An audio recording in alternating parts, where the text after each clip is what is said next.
expoziție la Casa Artelor, Galeria Subterană, un spațiu dificil din punct de vedere a expozițiilor, dar vă felicit că ați găsit locul fiecare lucrare și ce aș mai vrea să zic că pe lângă preocupările fiecăruia individuale, e important ca studenți, ca artiști să faceți proiecte, expoziții în comun, să lucrați împreună, să colaborați, că asta o să vă ajute pe parcurs să gândiți spațiile unde o să expuneți și vă doresc succes! Expoziția întrunește, după cum știți, lucrările anului 2 foto-video.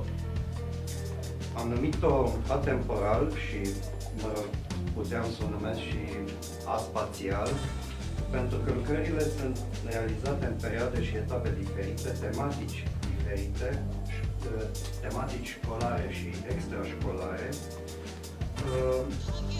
și de asemenea în locații diferite. Expoziția prezintă deci demersuri și preocupări personale și nu doar teme de semestru. Al doilea lucru despre care vreau să vă vorbesc ar fi scopul pentru care ne-am întâlnit aici. Pe lângă altele, care ar fi legate de experiență în sine, de organizare și de finalizare a unui proiect, de coagulare a echipei, cel mai important scop ar fi totuși acela al evaluării și al auto-evaluării lucrărilor noastre. E important, cred eu, pentru tânărul artist să-și poată judeca imaginea aflată pe simeză, să o vadă și să fie văzută. Una e să o vizualizezi pe un monitor, alta e să o ai prezentată, încarnată și uneori supradimensionată pe simeză. Degeaba arată bine pe monitorul aparatului foto, oricât de mare ar fi acel aparat foto, cum degeaba o pictură arată bine la nivel de schiță sau eboșă dacă ea în spațiu dedicat, adică pe simeza unei galerii, nu arată bine. Ea trebuie să fie impecabilă de la început până la sfârșit și sfârșitul e pe simeză. Atunci te poți desprinde de ea, de acolo ea poate pleca oriunde, te eliberezi de ea, faci loc mental pentru cele care de acum încolo urmează. Atunci poți spune că e gata, că ți-ai terminat treaba când o ai pe simeză, când ești mulțumit de ea.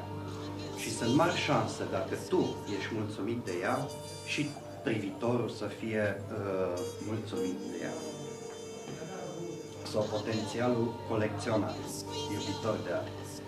Un alt aspect în ce privește evaluarea este cel legat de interacțiunea cu publicul, cu privitorul. Din nou, este important să observi, tu, cel care ai creat imaginea, să observi și să o supui acestui examen al privitorului.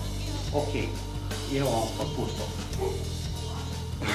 Știu ce vreau eu să văd, dar ce văd eu, vede și privitorul? Asta e întrebarea pe care noi o punem acum și la care sperăm să primim răspunsuri. Din toate aceste observații, critici și discuții, avem de învățat. Anul 2 este deci creuzetul în care se nasc și se conturează idei, se cizelează și se limpezesc concepte, anul jocului ce pregătește terenul pentru prima încercare a tânărului artist pe calea definirii identității artistice. Propun să deschidem deci nu doar expoziția, ci și dezbaterea sau discuțiile legate de ceea ce am prezentat noi astăzi. Vom prezenta dumneavoastră.